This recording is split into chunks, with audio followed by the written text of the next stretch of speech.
안녕하십니까? 둠스데이 프레퍼스 코리아의 로빈입니다.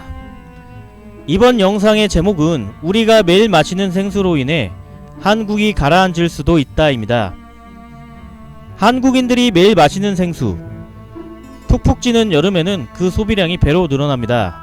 우리들이 가장 좋아하는 물은 마시는 생수입니다. 생수는 깨끗한 지하수입니다. 영양학적으로도 지하수에는 수돗물에는 없는 각종 미네랄 성분이 포함되어 있기 때문에 건강에도 좋습니다. 하지만 생수를 얻기 위해서는 지하에서 물을 퍼와야 합니다. 수백 미터 아니면 수천 미터까지 파고 들어가야 시원한 지하수를 얻을 수가 있지요. 관심 있으신 분들은 알겠지만 농촌에만 가도 우물들이 넘쳐나죠. 농사도 짓고 생활용수로도 활용하고 심지어 공업용수로도 사용됩니다.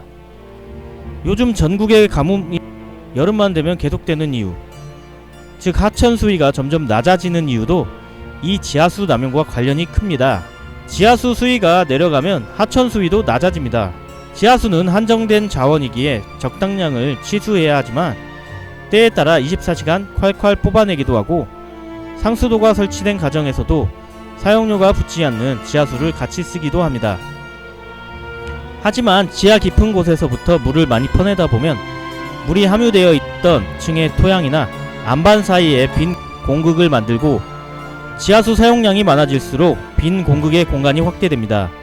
이 과정에서 과다한 무게가 상부를 누르거나 석회암, 동굴처럼 그 공간이 지속적으로 확대되면 표층 토양이 함몰되는 집안치마, 즉 싱크홀이 일어날 수도 있습니다. 참 무시무시한 소리죠. 자다가도 쥐도 새도 모르게 싱크홀에 집이 빨려 들어가기도 하는 일도 지구 곳곳에서 실제로 벌어지고 있습니다. 지층의 토양 성분은 모래, 미사, 점토가 섞여 있어요. 토양의 성질에 따라 다르지만 빗물이 지하 10m 아래로 이동하려면 지층에 따라 1년 이상 소요되기도 합니다. 몇십 미터 혹은 몇백 미터 깊이의 지하수에는 아버지의 세대가 할아버지의 세대가 살아 계셨을 때의 수질과 수량을 간직하고 있습니다. 한국인들이 매년 소비하는 생수의 양은 지하수의 양은 어마어마합니다. 우리가 평상시 씻고 빨래하는 용도로 쓰는 물은 대부분 상수도에서 얻겠죠. 먹는 물은 정수기로 걸러내 마시는 분도 계십니다. 하지만 야외에 놀러갈 때 굳이 정수기 물을 싸들고 다니시지는 않으시죠? 바로 근처에 있는 편의점에서 생수를 구매하게 됩니다. 한국에서 대표적인 생수 브랜드 삼땡수 맛있죠? 관련 기업에서는 맛있고 깨끗한 이미지로 매년 수억 병을 팔고 있습니다. 제주도의 관련 기업에서는 이러한 생수들을 생산하기 위해 지하 안반수라는 청결한 이미지를 강조하고 있습니다. 그만큼 높으니 매년 어마어마하게 지하수를 퍼내기 때문에 현재 제주도에서는 집안치마가 일어나고 있고 해변가에서는 지하수 수압이 약해져 해수가 지층으로 침수되는 일이 발생하고 있습니다. 그게 뭐 대수로운 일이라고 생각하시는 분이 계실 텐데요. 제주도와 비슷한 지형의 화산섬인 인도네시아 자카르타는 수도 이전을 계획하고 있습니다. 이 수도 이전의 원인이 무엇인지 아십니까? 바로 지하수 난개발입니다. 상하수도가 제대로 정비되지 않은 인도네시아는 지하수를 끌어 생활용수로 사용하고 있다 보니 집안치마로 인해 더 이상 버틸 수 없는 지경이 되었습니다. 이로 인해 한화 수백조, 수천조의 수도 이전 비용이 청구될 예정입니다. 인도네시아 인구는 현재 2020년 2억 6천만 이상입니다. 수도 자카르타의 1,몇백만 명이 지하수 난개발로 인해 삶의 터전을 버리고 떠나야 합니다. 참으로 안타깝고 불쌍한 일이고 경제적으로는 엄청난 손실을 보는 상황입니다. 또한 중국 비즈니스의 수도로 불리는 2,300만 인구의 상하이시가 점점 가라앉고 있습니다. 이와 같은 현상은 과거 수십 년간에 걸쳐 상하이시의 지하수를 남용한 결과입니다. 건조한 기후로 인한 수자원의 부족 및 인구 증가와 경제 발전에 따른 용수 수요 증가에 대처하기 위해 지하 대수층에서 물을 끌어올려 사용해 왔기 때문에 상하이시를 비롯 중국의 많은 도시들이 집안치마되고 있는 것입니다.